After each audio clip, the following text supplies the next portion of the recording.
Another day na naman nga ito sa akin ngayon mga mare. Pagkabukas ko nga nitong kurtina ay ito nga ang aking nakita. Bali makulimlim nga na ang araw na iyan at saka naambon-ambon. Kaya naman saktong-sakto din pala ang aking naisip para ngayong araw. Ayan at inangat ko na nga pala ang mga kurtina ng aming mga bintana dito sa kusina. At pagkatapos ko nga din mag-angat ng kurtina ay alam na kung anong dapat gawin sa umaga pagkagising. Unang-una pa lamang ay kumuha na ako ng basong tubig para ako maghilamos at saka magmumug. Yan nga mga mare, at pagkatapos kong maghilamos at magmumug ay ang agad ko nang kinuha ay itong aming initan. Bali mag-iinit na nga lang ulit ako dyan mga mare ng aking ipapangkape. At alam nyo naman sa atin na hindi dapat mawawala ang pagkakape sa umaga. Katapos nga nyan mga mare, agad ko nang kinuha itong aking gagamitin para sa aking pagluluto. Oo mga mare, at magluluto nga pala ako ngayong umaga ng champurado. Bali hindi naman nga ako magaling magluto mga mare.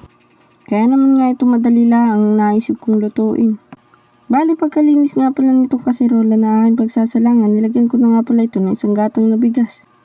Tama na nga mga mare yung isang gatang na yan at kunwariin ko na may kasya na yan sa amin dalawa ni nanay. Pagkalagay ko nga dito ng bigas ay agad ko na nga itong hinugasan. Bali hinugasan ko nga lang pala itong bigas na ito ng maayos at ito na may kakaunting gatang.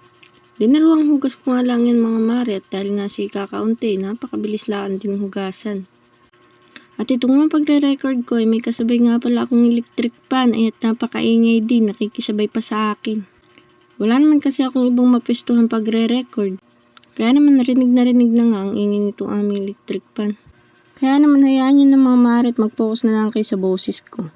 Bali nung matapos ko nga palang hugasan yung bigas at matubigan ay akin na nga ito isinalang. Pagkasala ko nga doon ay kinuha ko ito ate ilalahok. 2 Milo nga lang pala ito tsaka isang gatas na malapot. Ayan nga, tinignan ko pa ang expiration nitong dalawa. Ay maigi naman kako at hindi pa expired. Pagkatapos nga diyan ay kinuha ko na itong termos at naalala ko yung aking ininit, kumulo na nga pala.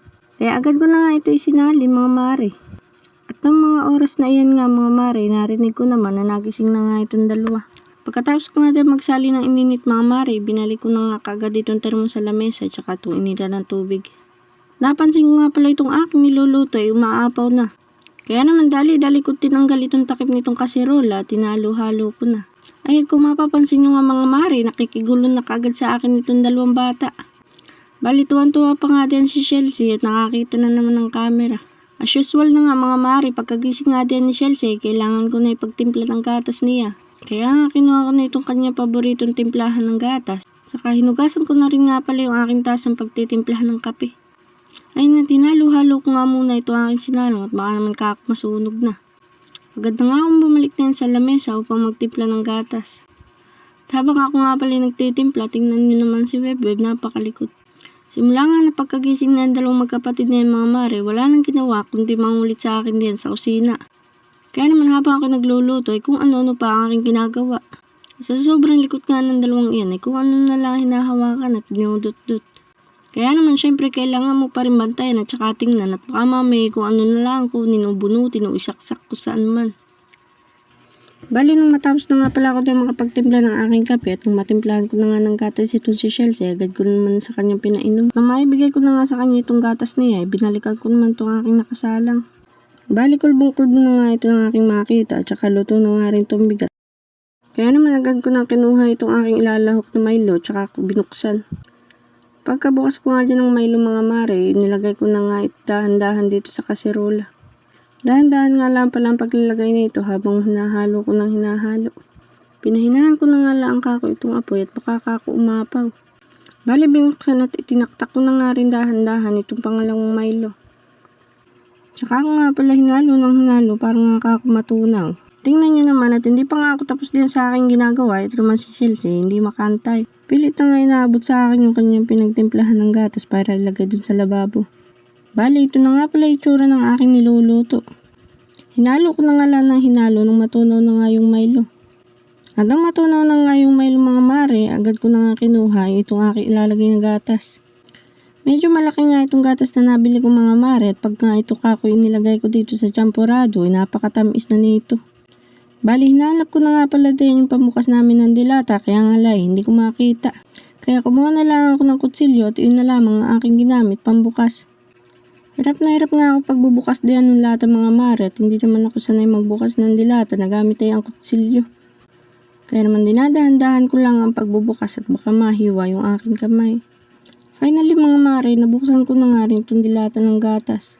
Pagkabukas ko nga din ay agad ko na nga ito itinaktak dito sa aking niluluto.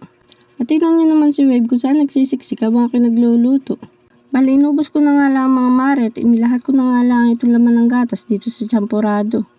Aanin ko rin lang naman itong tira kung hindi ko nila naman ito ilalahat. Nang mailagay ko na nga ito mga mare at nang maihalo ko ay agad ko na nga ito yung tinikman. Pinatikim ko nga rin kay Web at ayun nga mukha namang nagustuhan. At heto na nga pala ang itsura niya mga mare nang mailagay ko na nga yung gatas. Tuwari ko sa dami nga ng gatas na inilagay ko okay na. Pagkaluto nga ng mga mare agad ko nang pinatay itong gasol at kumuha na ako ng aming lalagyan. Kumuha lang pala ako ng isang malaki at isang maliit na hawong para sa amin dalawa ni Chelsea. At bali kay Webe nga naman pala ay aking susubuan na laang. Kaya naman sinandukan ko na itong dalawang hawong at akin na nga nilagyan. Bali pagkatapos nga ng mga mare, pinatong ko lang nga muna dito sa lamesa. At kinuha ko nga pala yung tirang gatas dun sa lata. Bali sinaig ko nga lang pala yung kaunting tira nitong gatas at inilagay ko dito sa ibabaw nitong aming champurado. Sayang din laan naman kasi at may tira pa. Nung okay na mga mare, lumabas na nga kami sa may terrace at doon na nga kami kakain. Dinala ko na doon yung aming champuradong kakainin at saka itong dalawang bata, inakit ko na rin. Nung mga oras na yun nga mga mare, ito naman si Chelsea nakikipagpalit pa sa akin ng champurado. Ang gusto raw kasi niya yung kulay pink. Pink raw yung sa aking lalagyan at yun daw ang kanyang gusto. Kaya naman nga pinalit ko ito at ang binigay ko sa kanya itong malaki-laki at sa akin yung maliit. Pero may pagpalit ko nga pala itong aming champurado, hindi naman niya kinain. At ang kanya lang palang gusto yung lalagyan, hindi mismo champurado. Kaya naman kinuha ko na lamang ulit at ito na lang ang aking kinain. Bali ako na nga din lang pala umubos na yung parehas.